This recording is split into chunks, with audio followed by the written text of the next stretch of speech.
मानवी हक्क संरक्षण जागृती कायदा अभियानामध्ये पुन्हा एकदा आपल्या सर्व मान्यवरांचं मी स्वागत करतो.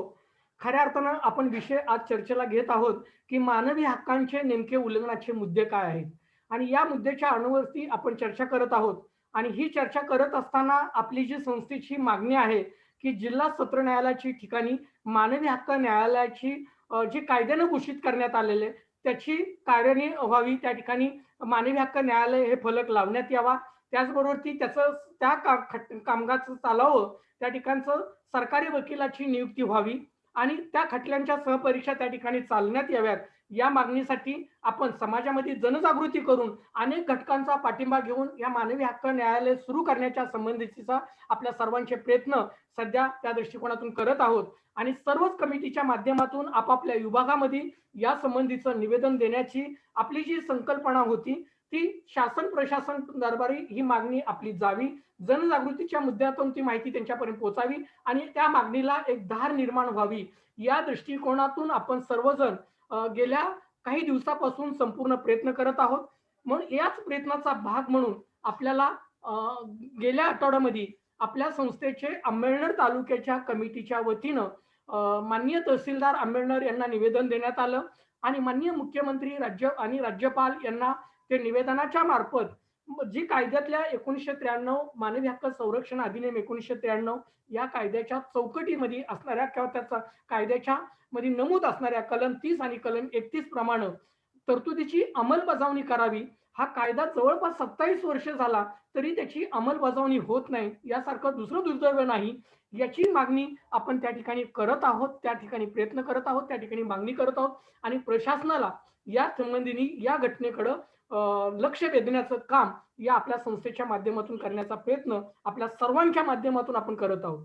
पुढच्या आठवड्यामध्ये उद्या सोमवारी आपल्याला बारामतीचे कार्यकर्ते, बारामतीचे आपले संपूर्ण पदाधिकारी, मग त्याच्यामध्ये डॉक्टर धनंजय कुतवड असतील, आपले दत्तात्रय चव्हाण असतील, बारामती तालुका अध्यक्ष अस्लम शेख असतील, संपूर्ण त्या ठिकाणची पदाधिकारी टीम आहे. ही उद्या बारामतीच्या ठिकाणी माननीय बारामती तहसीलदार यांना किंवा प्रांत साहेबांना ते निवेदन देऊन मुख्यमंत्र्यांकडे ही मागणी त्या ठिकाणची करणार आहे. त्याचबरोबर ती आपल्याला उद्या कराडमधून आपल्या संघटनेचे सातारा जिल्हा संघटक सचिव प्रकाश घोडके यांच्या माध्यमातून कराडच्या बार असोसिएशनला त्या पद्धतीने त्यांनी विनंती केलेली आहे आणि स्वतः कराडचे बार असोसिएशन अध्यक्ष आणि आपल्या संघटनेचं निवेदन उद्या त्या जिल्हाधिकारी यांना देणार आहेत. त्या पद्धतीचं त्यांचं नियोजन आहे. त्यांच्या प्रयत्नालाही मी या आपल्या याच्या आजच्या प्रशिक्षणातून शुभेच्छा देतोय. याचबरोबर ती लातूरवरनं मराठवाड्याचे अध्यक्ष हे लातूरवरनं उद्या किंवा परवा त्या ठिकाणचे निवेदन त्या ठिकाणी देणार आहेत. रायगडचे जिल्हा अध्यक्ष प्रशांत त्या ठिकाणी निवेदन देणार आहेत. आणि त्याचबरोबर की आपल्या संघटनेचे पिंपरी चिंचवड शहराची जी कार्यकारिणी आहे, ही कार्यकारिणी उद्या पिंपरी चिंचवड शहरातल्या माननीय तहसीलदार यांच्याकडे ते निवेदन देणार आहे आणि या सर्वांचे निवेदन झाल्यानंतर राज्यस्तरीयवरची जी कमिटी आहे, या सगळ्या निवेदनांच्या संपूर्ण कॉपीज आणि या संपूर्ण घेऊन मग राज्यस्तरीय कमिटीची एक प्रेस कॉन्फरन्स घेऊन माननीय जिल्हाधिकारी आणि या ठिकाणचे हे आहे सत्र न्यायालय यांच्याकडे निवेदन देण्याची आणि त्याची प्रेस कॉन्फरन्स घेण्याची ही योजना आहे.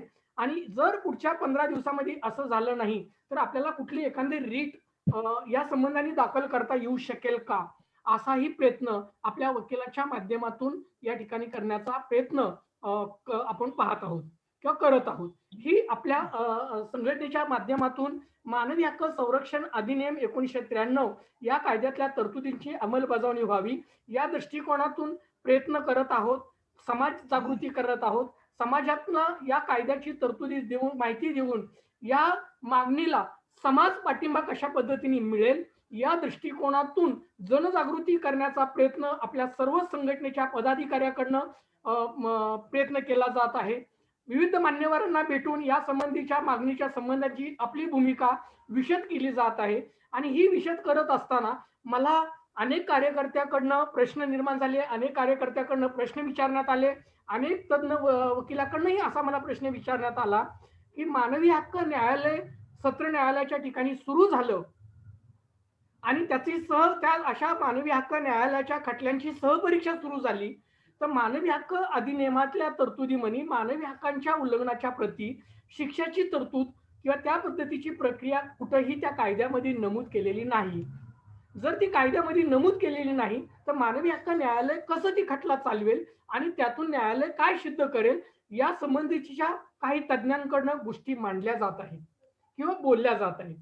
आणि म्हणूनच आज आपण या मुद्द्याच्या अनुषंगाने चर्चा करत असताना मी तुम्हाला मानवी हक्क न्यायालयाच्या आधी सगळ्यात पहिल्यांदा मानवी हक्कांचे उल्लंघनाचे मुद्दे कुठले आहेत हे एकदा तुमच्या समोर समजून सांगण्याचा मी प्रयत्न त्या ठिकाणी करत आहे. आणि म्हणून एकदा जर न्यायालय सुरू झालं तर त्या न्यायालयामध्ये आपल्याला कुठल्या कुठल्या अनुषंगाने खटला दाखल करता येऊ शकतो ही जर माहिती आपल्याला लक्षात आली तर मला असं वाटतं अन्याय अत्याचारित पीडितांच्या न्यायासाठी अशा पद्धतीचे खटले ज्यावेळेस न्यायालयात दाखल व्हायला सुरुवात होतील आणि मग खऱ्या अर्थानं त्या कायद्यातल्या असणाऱ्या तरतुदी त्या संबंधाच्या आणखी काय पुढच्या योजना किंवा पुढच्या उपाययोजना त्या ठिकाणी लक्षात येतील आणि मग त्याच्यामध्ये आणखी सुधारणा आपल्याला करता येण्यासाठी ज्युडिशियली त्या दृष्टिकोनातून प्रयत्न त्या ठिकाणी केला जाईल. आणि एकदा कायद्याची अंमलबजावणी सुरू झाली की मला असं वाटतं की त्याच्यामधल्या राहिलेल्या उणिवा सगळ्या भरून काढल्या जाऊ शकतात. ही ही एक मांडणी आपल्याला या ठिकाणी बघायची आहे. आणि म्हणून मानवी हक्काच्या उल्लंघनाप्रती जर आपण मुद्दे पाहत असताना आता आपण पाहिलं की नागरिकांच्या दृष्टिकोनातून मानवी हक्कांचे उल्लंघनाचे मुद्दे कुठले आहेत तर आपण पाहिलं मानवी सुरक्षा, त्याचबरोबर अंमली पदार्थाची आणि व्यक्तीची अवैध वाहतूक, याचबरोबर गरिबी हा एक मानवी हक्कांचा उल्लंघनाचा मुद्दा आहे. याचबरोबर सामाजिक न्याय आणि समाज व्यवस्था हाही एक मानवी हक्कांच्या उल्लंघनाबाबतला मुद्दा आपल्याला लक्षात आलेला आहे. त्या संबंधाने मी तुम्हाला अगोदर थोडक्यात माहिती सांगितलेली की आपण सध्या कुठल्या स्टेजमधून आपल्या समाज परिवर्तनाची सामाजिक व्यवस्थेतून ढवळून आपण पुढे जात आहोत. आता आपण जर पुढचा मुद्दा पाहिला मानवी हक्काच्या उल्लंघनाच्या बाबतीतला तर आपण या ठिकाणी बघूयात की सामाजिक अधिकार आणि नागरी हक्क हा एक मानवी हक्कांच्या उल्लंघनाचा एक मुद्दा त्या ठिकाणचा येतो. याचबरोबर दहशतवाद, बेकायदेशीर त्याला निर्मूलन ज्याला म्हणतो आपण दहशतवाद आणि संघटनेच्या स्वातंत्र्याचं उल्लंघन हाही एक मानवी हक्कांच्या उल्लंघनाचे मोठे विश्वच तयार होत चाललेले आहेत आता. आणि त्याचबरोबर माहिती अधिकाराचं उल्लंघन, अभिव्यक्तीच्या अधिकाराचं उल्लंघन, आजचाच आपण पाहिलेल्या अभिव्यक्ती स्वातंत्र्याच्या अधिकाराचं मोठ्या प्रमाणावरती बंधन आणि उल्लंघन करताना आपल्याला या ठिकाणी दिसत आहे. मोठ्या प्रमाणावर उल्लंघन त्या ठिकाणचं होत आहे आणि या संबंधीच्या बातम्या आपण सध्या माध्यमातून पाहत आहोत.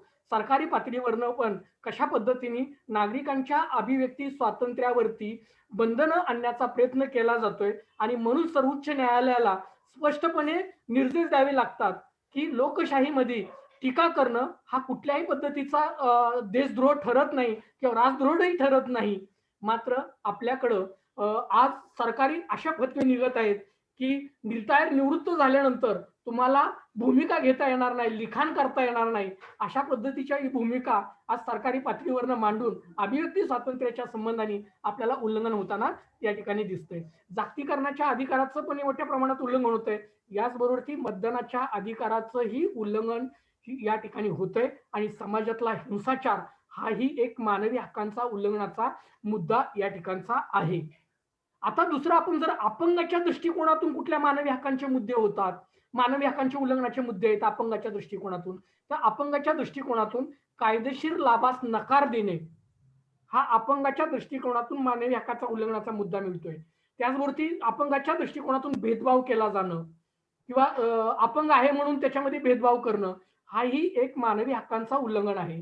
किंवा अपंगाची योग्य काळजीस नकार देणं हाही एक मानवी हक्कांचं उल्लंघन आहे. किंवा अपंगांना अपुऱ्या सुविधा, अपंगाची बेरोजगारी हेही मानवी हक्कांचे उल्लंघनाचे मुद्दे आहेत.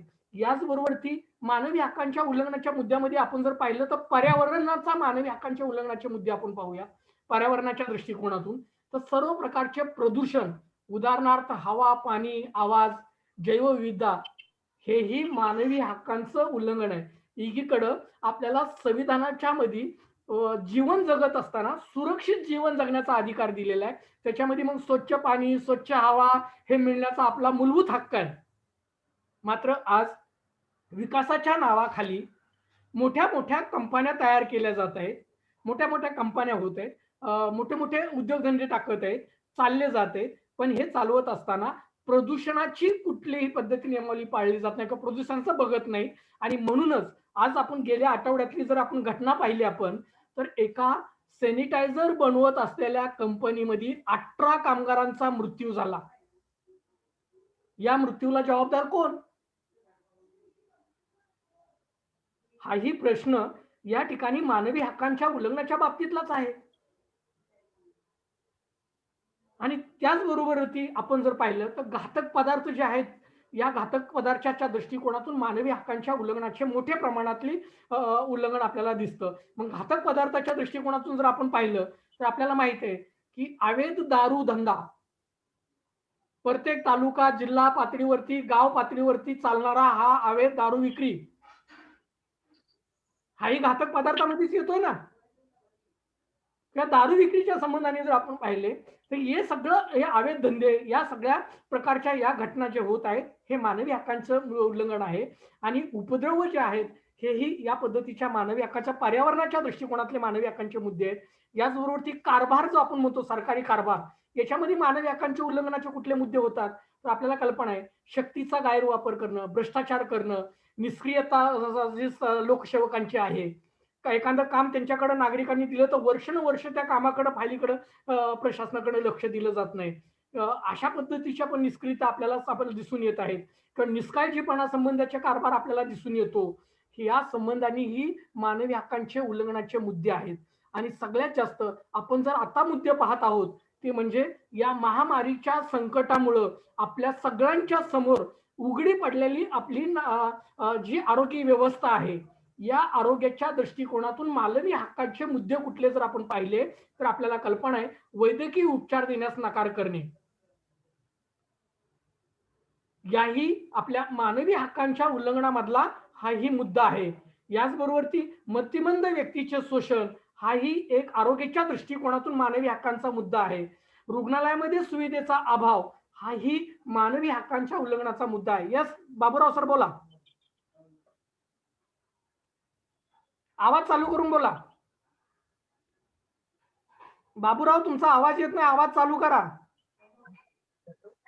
नाही सॉरी सर, मी ते सेटिंग बघत होतो, मला बोलायचं नव्हतं काय. तुम्ही हात वर केला होता ना.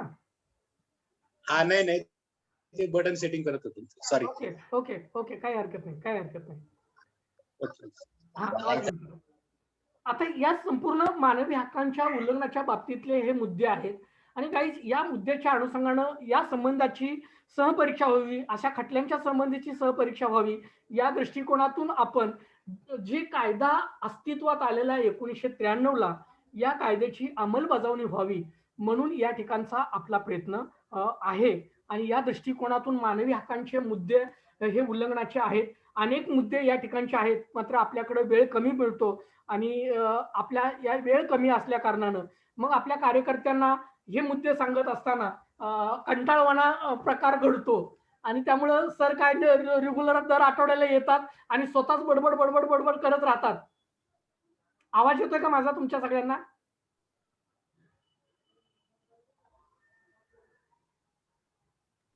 माझा आवाज पोहोचतोय सगळ्यांपर्यंत? आवाज कट होतो सर. ओके, कधी कधी इंटरनेटचा प्रॉब्लेम झाल्यामुळं अशा घटना होत आहेत. तर मला असं वाटतं की आवाज आता सगळ्यांपर्यंत येतोय. आता येते. ओके ओके गाईज, मला असं वाटतं की या संपूर्ण यंत्रणा ज्यावेळेस आपण पाहतो, या संबंधाने ज्यावेळेस आपण सगळेजण चर्चा करतो, या संबंधाने ज्यावेळेस आपण सगळेजण बोलतो, येतोय.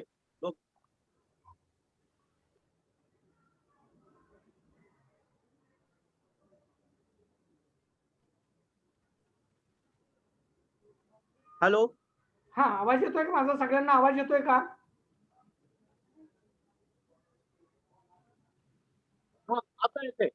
आता येते सर. आला आता यायला लागला. हा, आवाज चांगला येतोय. प्रॉब्लेम झाला ना तर मला असं वाटतं की त्या ठिकाणी अशा घटना होत आहेत. पण आपण सगळेजण पुन्हा एकदा सगळ्यांना आवाज येतोय असं समजतो मी, आणि पुन्हा एकदा आपल्याला चालू करतोय आपल्या विषयाकडे लागून. आणि काय होतंय की आपण संपूर्ण चर्चा करत असताना मानवी हक्कांचे मुद्दे हे वेगळ्या वेगळ्या स्वरूपातले पुढे येत आहेत. आणि माणूस म्हणून जगत असताना अनेक प्रश्न आपल्या समोर उपस्थित आहेत आणि आपल्या संविधानाने आपल्या मानवी हक्काचं जीवन समृद्ध व्हावं आणि खऱ्या अर्थानं जीवन जगत असताना मानवी हक्कांच्या मूल्य आणि त्याच्या संबंधाच्या मानवी हक्कांच्या संरक्षणाच्या बाबतीतल्या अनेक तरतुदी याला कायदेशीर संरक्षण त्या ठिकाणी देण्यात आलेलं आहे. आणि या संरक्षणाच्या संबंधातली जी संपूर्ण यंत्रणा आहे ही यंत्रणा आता कार्यान्वित झालेली आहे. आता ही कार्यान्वित झालेल्या यंत्रणेकडं जर आपल्याला खटला दाखल करायचा म्हटला, कुठे मोबाईल ठेवा. आवाज पोहोचतोय का माझा सगळ्यांना? हो असते.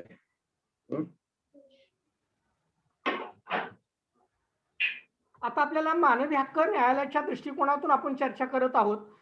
गाईज, आपण मानवी हक्क न्यायालयामध्ये जर तुमचा खटला दाखल झाला तर काही वकिलांचं असं म्हणणं आहे की तो खटला दाखल केलाय की समजा पोलिसांनी एका व्यक्तीला त्याच्यावरती गुन्हा रजिस्टर झालाय आणि गुन्हा रजिस्टर झाल्यानंतर पोलिसांनी एका व्यक्तीला अटक केली, पोलीस स्टेशनमध्ये आणलं, त्याला कोठडीत ठेवलं आणि कोठडीत ठेवलं तरी त्याची न्यायालयामध्ये हजर केलं नाही. 24 तास झाले. आपल्याला कायदा असं सांगतोय की एखाद्या आरोपीला अटक केल्याबरोबर ती 24 तासाच्या आतमध्ये मॅजिस्ट्रेट समोर हजर करणं पोलिसांना बंधनकारक आहे. पण पोलिसांनी तशी घटनाच केली नाही आणि त्याला नजर कैदेत त्या ठिकाणी ठेवलेलं आहे आणि न्यायालयात हजर केलं नाही. अशा संबंधाची केस आहे आणि तुम्ही सत्र न्यायालयामध्ये ती केस दाखल केली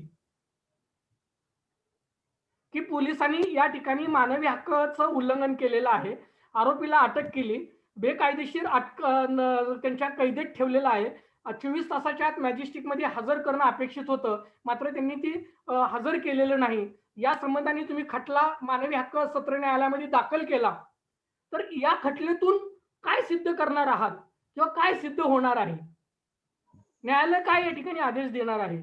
तर या संबंधाने कायद्यामध्ये काय आपल्या मानवी हक्काच्या तरतूद आहे का, हा प्रश्न मला वकिलां मंडळीकडनं विचारण्यात आला आणि त्यावेळेस मी त्यांना अशा पद्धतीने उत्तर दिलेलं होतं की मानवी हक्क संरक्षण अधिनियम हा जो कायद्यानं दिलेले जे मूलभूत हक्क आहेत या हक्कांचं संरक्षण करणारा हा कायदा आहे. आणि या हक्कांच्या संरक्षण करत असताना राष्ट्रीय मानवाधिकार आयोग, राज्य मानवी हक्क आयोग हे एखाद्याच्या मानवी हक्कांचं उल्लंघन झालं तर त्या संबंधाने राज्य शासनाला तशा शिफारसी पाठवल्या जाईल आणि त्या शिफारसी करून जो दोषी असेल त्याच्यावरती विहित केलेले जे कायदे आहेत, या कायदे आता जे कायदे अंमलात आहेत त्या कायद्याप्रमाणे कारवाई करण्याची शिफारस त्या ठिकाणी करेल. हा कायदा या अशा पद्धतीने आपल्याला माहिती देतो की हा कायदा आपल्याला असं सांगतो.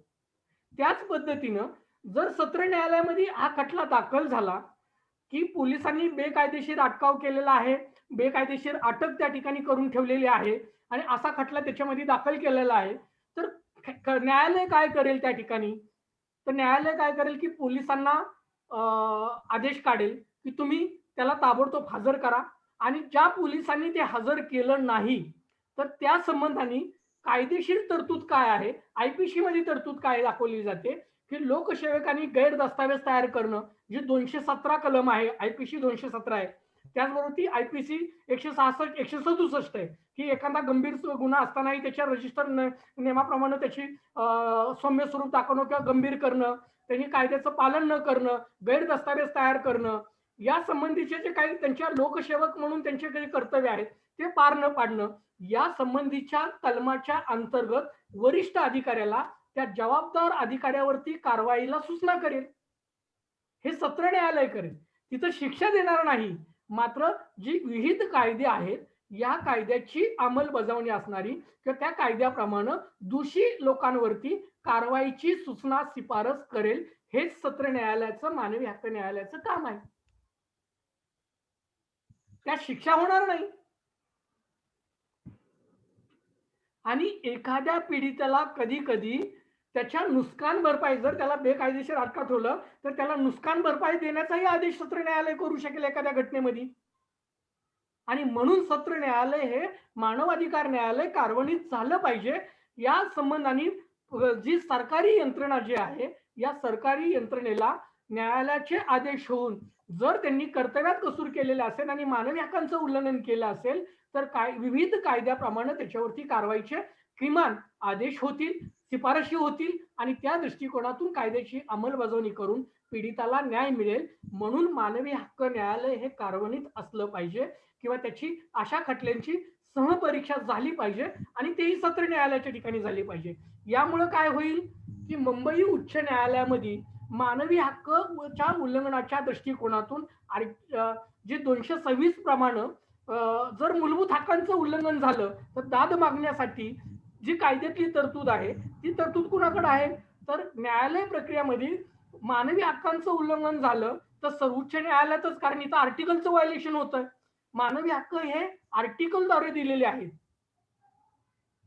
आणि आर्टिकलच्या दृष्टिकोनातून जर केस दाखल करायची झाली तर ती सत्र न्यायालयात करता येईल का? तर काही मंडळीचं असं म्हणणं आहे की सत्र न्यायालयात ती करता येणार नाही, कारण कायद्याच्या चौकटीमध्ये आपल्याला जर मानवी हक्कांचं उल्लंघन झालं तर उच्च न्यायालयाला ते अधिकार आहेत आणि 226 प्रमाणे उच्च न्यायालयाकडे त्याची रीट किंवा जे आपल्याला जनहित याचिका असेल, रिट मेंडमस असेल किंवा जी काय आपल्याला आणखी दाद मागण्याची जी 5 शस्त्र दिलेले आहेत, जी मागे मी तुम्हाला सांगितलेली होती, त्याप्रमाणे दाद मागता येईल त्या ठिकाणी. मग सत्र न्यायालयाकडे कुठल्या केस चालणार आहे तुमच्या? जर मानवी हक्क हे आर्टिकल मध्ये दिलेले आहेत तर सत्र न्यायालयात केस कुठल्या चालणार आहे? हा मुद्दा अनेकांकडून उपस्थित केला जातो. मुद्दा या ठिकाणचा होतोय, आपण सत्र न्यायालयामध्ये आर्टिकलला चॅलेंज करतोय का? नाही. आपण आर्टिकलला चॅलेंज त्या ठिकाणी करत नाही. आपण काय करतोय, विहित कायद्याप्रमाणे या प्रशासनाकडनं मानवी हक्कांचं उल्लंघन होतंय त्या दृष्टिकोनातून न्यायालयाने त्या ठिकाणी योग्य ते विहित कायद्याप्रमाणे कारवाईचे आदेश करावेत, या दृष्टिकोनातून आपण सत्र न्यायालयाकडे दाद मागतोय. जर आर्टिकलला चॅलेंज करायचं झालं तर कदाचित आपल्याला सत्र न्यायालय उच्च न्यायालयात जायला सांगेल. पण तिथं मानवी हक्क न्यायालय एकदा चालू तर झालं पाहिजे, ही मागणी आपण या ठिकाणी करत आहोत. अशी कुणाला काही या संबंधाची कुणाला याबद्दलची काही भूमिका आपल्याला मांडायची आहे का, किंवा असे प्रश्न आपल्या समोर उपस्थित झालेले आहेत का, किंवा असं कोणी तुम्हाला म्हटलेलं आहे का? कुणाला या पद्धतीने कुणाला भूमिका मांडायची असेल तर त्यांनी मांडावी.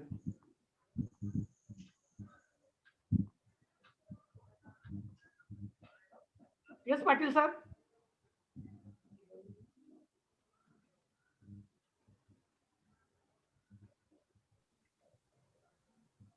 सर जी नमस्कार. नमस्कार. आता सत्र न्यायालयात लोकसेवकांवर किंवा इतर शासकीय काम करणाऱ्यांवर आपण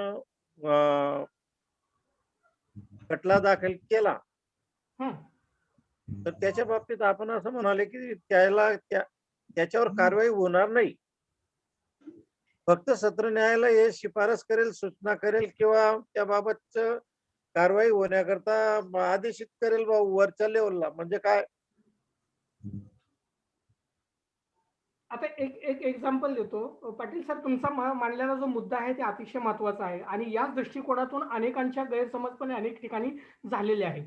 पाटील सरांचं असं म्हणणं आहे की लोकसेवकाच्या विरुद्ध आपण तक्रार करतो आहोत आणि त्यांनी मानवी हक्कांचं उल्लंघन केलेलं आहे म्हणून तक्रार करत आहोत.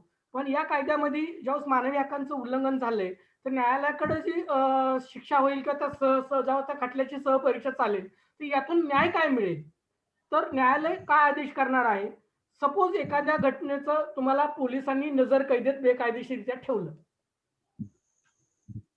तुमच्यावरती अन्याय झालेला आहे, तुम्ही एका अन्यायाची तक्रार देण्यासाठी पोलीस स्टेशन मध्ये गेलात, तिथल्या ठाणे अंमलदारांनी तुमची तक्रार नोंदवून घेतलेली नाही, तुम्हाला तिथं बसून ठेवलं, दिवसभर बसून ठेवलं, पण तुमची तक्रार त्या ठिकाणी नोंदवून घेतली नाही. तुम्ही वरिष्ठाकडे गेलात, वरिष्ठांनी तुमची बाजू ऐकून घेतली नाही, त्यांनी तक्रार तुमची घेतलेली नाही आणि उलट पक्षी अन्य पार्टीने तुमच्या विरुद्ध तक्रार दाखल केली आणि तुम्हाला बेकायदेशीर त्यांनी अटक केलं, तुम्हाला 24 तासाच्या आतमध्ये कोर्टासमोर हजर करणं अपेक्षित होतं, ते कोर्टासमोर हजर केलं नाही, मात्र तुम्हाला तिथंच ताब्यात ठेवलं आणि मग तुम्ही काय केलं की मला पोलिसांनी बेकायदेशीर कोठडीत ठेवलं, बेकायदेशीर ताब्यात ठेवलं म्हणून तुम्ही सत्र न्यायालयाकडे खटला दाखल केला. खटला दाखल करत असताना तुमच्या प्रेयर काय असतील, त्याच्यामध्ये काय असेल, की माझं या ठिकाणी स्वातंत्र्याचं उल्लंघन केलेलं आहे, मला बेकायदेशीर अटकाव ठेवलेला आहे, माझ्या मूलभूत हक्कांवरती उल्लंघन केलेलं आहे, माझ्या स्वातंत्र्याच्या हक्काचं उल्लंघन केलेलं आहे. याचबरोबरती या सरकारी लोकसेवकांनी कायद्याचं उल्लंघन केलेलं आहे, कायद्याचा गैरदस्तावेज तयार केलेला आहे. अशा पद्धतीच्या तुमच्या प्रेयर असणार आहेत आणि याच्यावरती विहित कायद्याप्रमाणे त्याच्यावरती गुन्हा नोंद करावा, ही मागणी तर तुमची असेल. आणि एखाद्या खटल्यावरती कायद्याप्रमाणे गुन्हा जोपर्यंत नोंद होत नाही तोपर्यंत त्याला शिक्षा होणार नाही. मग ह्यांनी जो गुन्हा केलेला आहे त्या लोकसेवकांनी, त्या गुन्ह्याला जो काही कलम आयपीसी मधला असेल त्या आयपीसी कलमाप्रमाणे गुन्हा नोंद करण्याची प्रेर तुम्ही सत्र न्यायालयाकडे करणार. आणि मग सत्र न्यायालय तुमच्या संबंधांनी घडलेल्या घटनेचं साक्षी पुराव्यासहित संपूर्ण तपासणी करणार आणि तपासणी झाल्यानंतर सत्र न्यायालय संबंधित अधिकाऱ्यांनी कुठल्या कलमाचं उल्लंघन केलेलं आहे लोकसेवकांनी त्या कलमाच्या अंतर्गत गुन्हा नोंद करून तपास करण्याची किंवा एफआयआर नोंद करण्याची तशी शिफारस त्या ठिकाणी वरिष्ठाला करणार. मग वरिष्ठांनी कोर्टाच्या आदेशाप्रमाणे त्या अधिकाऱ्यावरती एफआयआर नोंद होणार आणि मग एफआयआर झाल्यानंतर त्या एफआयआर प्रमाणे त्याचा संपूर्ण खटला चालणार आणि त्या कलमाप्रमाणे त्याची शिक्षा निश्चित होणार. त्यानंतर बरोबर, ही प्रक्रिया कायद्याची आहे. म्हणजे शिक्षा होणार त्याला. हा, पण कधी होणार हे अशा पद्धतीने गेल्यानंतर. हा फेरा आहे तो त्या पद्धतीने. Yes yes. चालेल सर, धन्यवाद सर. आणखी कोणाला मुद्दा मांडायचा आहे का आपल्याला या दृष्टिकोनातून?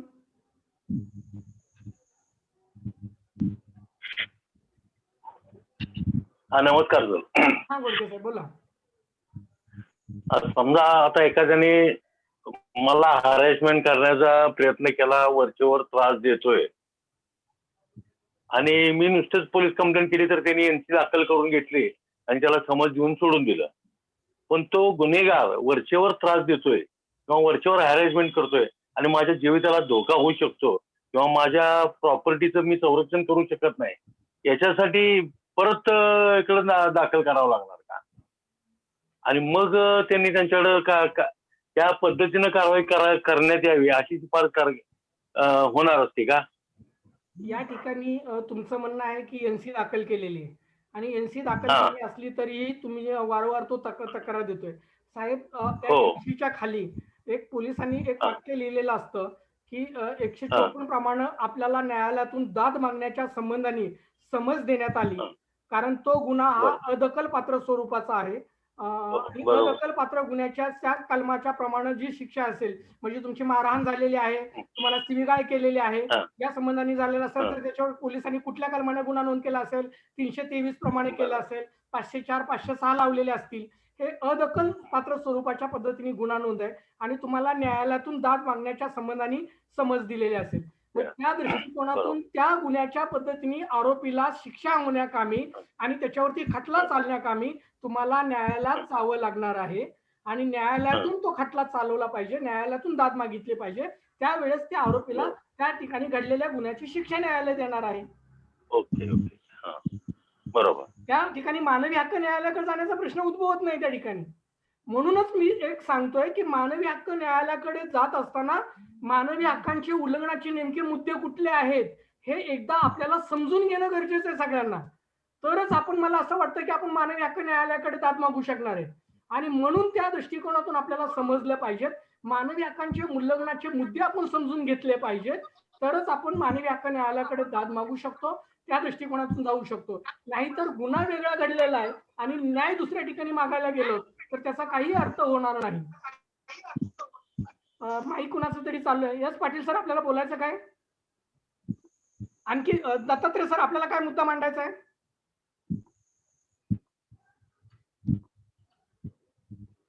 चव्हाण, दत्तात्रय चव्हाण, ऐकतोय. तुम्हाला काय मुद्दा मांडायचा आहे का? नाही. डॉक्टर साहेब, आपल्याला काय मुद्दा मांडायचा आहे?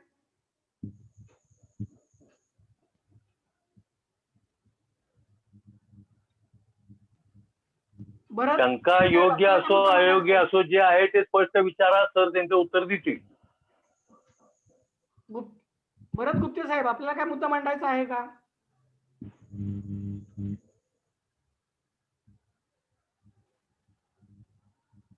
सचिन परतापुरे, आपल्याला काय मुद्दा मांडायचा आहे? काय नाही. काहीच असं मला असं वाटतं की बऱ्याच अंशी आपल्या कार्यकर्त्याला आपले मुद्दे हळूहळू समजून घेण्याचा प्रयत्न आपले सगळे कार्यकर्ते करत आहेत. मानवी हक्काच्या दृष्टिकोनातून कार्यरत होत असताना मानवी हक्क ही संकल्पना समजून घेऊन खऱ्या अर्थानं न्यायाच्या दृष्टिकोनातून आपल्याला कसा संघर्ष करता येतील या दृष्टिकोनातून आपले कार्यकर्ते समजून घेण्याचा प्रयत्न करत आहेत. हळूहळू आपण या माध्यमातून आपल्या तज्ज्ञ मंडळीच्या माध्यमातून प्रशिक्षण घेऊन आपल्याला येत असणारे अनुभवाच्या माध्यमातून मला वाटतं की आपण त्या दृष्टिकोनातून तज्ज्ञ बनण्याचा, त्या दृष्टिकोनातून शिकण्याचा आपल्या सगळ्यांचाच प्रयत्न आहे. मानवी हक्क ही संकल्पना तुम्ही मी सगळ्यांकडनं शिकून घेण्याचा आपण प्रयत्न करत आहोत. आपण आपल्या पद्धतीने मानवी हक्क माणूस म्हणून जगत असताना कशा पद्धतीने येणाऱ्या अडचणी आहेत आणि त्या अडचणीच्या दृष्टिकोनातून कसा मार्ग, त्याचं न्यायिक संरक्षण कसं आहे या दृष्टिकोनातून समजून घेण्याचं तुमचा आमचा प्रयत्न सगळ्यांचाच या ठिकाणचा आहे. आणि म्हणून या दृष्टिकोनातून प्रयत्न करत असताना मला असं वाटतं आपल्या संस्थेच्या ध्येय उद्देशाप्रमाणे आपण सर्वजण काम करत आहोत आणि आपली जी योजना ठरलेली आहे, ज्या दृष्टिकोनातून आपण ही लढाई लढून समाजामध्ये मानवी हक्क ही संकल्पना रुजवत असताना जी कायद्यातली तरतूद आहे ती कायद्याची अंमलबजावणी व्हावी या दृष्टिकोनातून शासन पातळीवरती जागृती आणण्याचा प्रयत्न आपल्या संघटनेच्या माध्यमातून गेली अनेक वर्ष आपण करत आहोत. गेली अनेक वर्ष दरवर्षी आपण मानवी हक्क न्यायालय चाललं पाहिजे, मानवी हक्क न्यायालय कार्यान्वित झालं पाहिजे या संबंधीच्या मागणी दरवर्षी आपण करत आहोत. वेळोवेळी न्याय व्यवस्थेकडनं विधी व न्याय प्राधिकरणाकडनं अशा पद्धतीचे नोटिफिकेशन काढले जात आहेत. सर्वोच्च न्यायालयाकडनं नोटिफिकेशन निघलं जातं. राष्ट्रीय मानवाधिकार आयोगाकडनं त्या पद्धतीने सत्र न्यायालयाच्या बाबतीतल्या मानवाधिकार न्यायालयाच्या संबंधाने नोटिफिकेशन काढलं जातं. मात्र त्याची अंमलबजावणी शासन पातळीवरती होत नाही. ही दुर्दैवाची बाब आहे. कारण त्या ठिकाणच्या सहपरीक्षा चालवण्यासाठीच्या किंवा सत्र न्यायालयाच्या ठिकाणी मानवी अधिकाराच्या संबंधितलं उल्लंघनाचे खटले चालवण्याकरिता जी तज्ज्ञ वकिलाची त्या ठिकाणची जी कलम 31 प्रमाणे नोंदणी आपलं नियुक्ती करायची आहे ही शासनाच्या कडचा पार्ट आहे. ज्युडिशियली त्याच्यासाठी ज्युडिशियली प्रयत्न करत आहे आणि मात्र शासन कदाचित मला वाटतं की शासनाने विधी व न्याय विभागाने या ठिकाणच्या गोष्टीकडं किंवा आर्थिक बाबीकडं त्या ठिकाणच्या मनुष्यबळाचा होणारा खर्च या सगळ्या गोष्टीचा विचार शासन करतंय की काय आणि म्हणून कदाचित या गोष्टीकडं दुर्लक्ष होतंय की काय हाही प्रश्न या ठिकाणी उपस्थित राहत आहे. आणि म्हणून माननीय मुख्यमंत्री साहेबांना आणि माननीय राज्यपाल महोदयांना या आपल्या संघटनेच्या माध्यमातून आपल्या कार्यकर्त्यांच्या माध्यमातून त्यांना आपण निवेदन देत आहोत की 1993चा कायदा करून आता जवळपास 27 वर्ष झाली आणि या 27 वर्षामध्ये या कायद्यातल्या अनेक तरतुदींची अंमलबजावणी आपल्याला झालेली दिसत नाही आणि त्यातल्या त्यात खऱ्या अर्थानं मानवी हक्क न्यायालयाच्या दृष्टिकोनातून जी कारवाई आहे ही आपल्याला होताना दिसत नाही. कारण या ठिकाणी एखादा खटला चालवण्यासाठीचा जो न्यायिक बाब आहे की सरकारी वकीलच त्या ठिकाणी नियुक्त पाहिजे. आता काही लोकांकडनं मला असा प्रश्न उपस्थित केला की मानव अधिकाराचा खटला चालवता असताना कायद्यामध्ये तर असं सांगितलंय की वकिलाची गरज नाही, तुम्ही स्वतःहून त्या ठिकाणी दाद मागू शकता, स्वतःहून तुम्ही त्या ठिकाणी मांडणी करू शकता. मग सरकारी वकिलाची मागणी कशासाठी तुम्ही करत आहात अशीही काही लोकांकडनं माझ्याकडं बोललं जात आहे की मानव अधिकार कायद्यामध्ये असं सांगितलंय की एखादा खटला किंवा अन्य अत्याचारित पीडित त्या ठिकाणी न्याय मागत असताना त्याला वकिलाची गरज नाही, मग तो स्वतःची केस लढू शकतोय त्या ठिकाणी. मग तुम्ही सरकारी वकिलाची कशासाठी मागणी करत आहात हा मुद्दा या ठिकाणी काही लोकांकडनं मांडला जात आहे. म्हणून यांना असं सांगत असताना या संबंधाने आपण जेव्हा चर्चा करत आहोत तर मला असं वाटतं सरकारी वकील हे आपल्या पीडितांना मदत करणारा तज्ञ व्यक्ती त्या ठिकाणचा असतो. पीडित सामान्य व्यक्ती म्हणून कदाचित आपल्याला कायद्याची कधी कधी न्यायालयीन प्रक्रिया माहीत नाही आपल्याला, सामान्य व्यक्तीला माहीत नसते आणि अशा वेळेस सरकारी वकील त्या पीडिताच्या बाजूनं कायदेशीर तरतुदी मेहरबान न्यायालयासमोर मांडत असतो आणि म्हणून पीडितांना त्या ठिकाणी खऱ्या अर्थानं मदतगार म्हणून सरकारच्या वतीनं हा सरकारी वकील त्या ठिकाणी नियुक्त होणं अपेक्षित आहे. ही कायद्यातली तरतूद आहे आणि त्याचीच अंमलबजावणी होत नाही आणि म्हणून आपल्या सगळ्याच कार्यकर्त्याच्या माध्यमातून हा संपूर्ण आपल्या कार्यकर्त्याचा की मानवी हक्क न्यायालयाच्या ठिकाणी ही प्रक्रिया सुरू व्हावी या दृष्टिकोनाची आग्रही मागणी आपण महाराष्ट्रातून करत आहोत. पुढच्या काही भागामध्ये आपण ही मागणी अधिक तीव्र करणार आहोत. कदाचित मला असं वाटतं की आपण शेवटच्या टप्प्यावरती आलेलो आहोत. या लिंकमध्ये केवळ आता 1 मिनिटाचा कालावधी शिल्लक राहिलेला आहे. पुढच्या सत्रामध्ये आपण सर्वजण जॉईन होणार असाल तर आता सांगा, नसेल तर आपण हा प्रोग्राम आज या ठिकाणी संपूयात आणि ज्या ज्या कमिट्यांनी जे निवेदन दिलेलं नाही त्यांनी ते पुढे देण्यात यावं. पुढच्या आठवड्यामध्ये ही प्रक्रिया पूर्ण करावी आणि त्याच्या पुढच्या आठवड्यामध्ये मग आपल्या राज्यस्तरीय कमिटीच्या पदाधिकाऱ्याकडनं पुढची कारवाई करण्यात येईल. Yes Patil sir. साहेब कृपया लिंक चालू द्या. किती 10-15 मिनिटांमध्ये ते आउट होऊन जातं. चालू द्या ना तुम्ही तेवढं. बर, मग पुढची लिंक मध्ये सर्वांनी समाविष्ट व्हा. पुढच्या लिंक मध्ये सर्वांनी याच्यामध्ये जॉईन व्हा. जरी ही लिंक बंद झाली तर त्याच लिंक मध्ये प्रत्येकाने परत एकदा जॉईन व्हा ही विनंती मी सगळ्यांना करतोय. मी बी करतो आपल्या वतीने सर्वांनी जॉईन व्हावं. पाटील सरांची विनंती आहे सर्वांसाठी. बघा पाटील सर काय म्हणतात सगळ्यांसाठी. पाटील सर परत एकदा सगळ्यांना विनंती करतो की सर्वजण जॉईन व्हा. 10-20 मिनिटांनी काही होत नाही. कृपया सर्वांना विनंती आहे. सर्व जणांनी लिंक जर बंद पडली तर पुन्हा जॉईन व्हा. हो चालतं पाटील साहेब. हो. ही लिंक जर मध्येच बंद पडली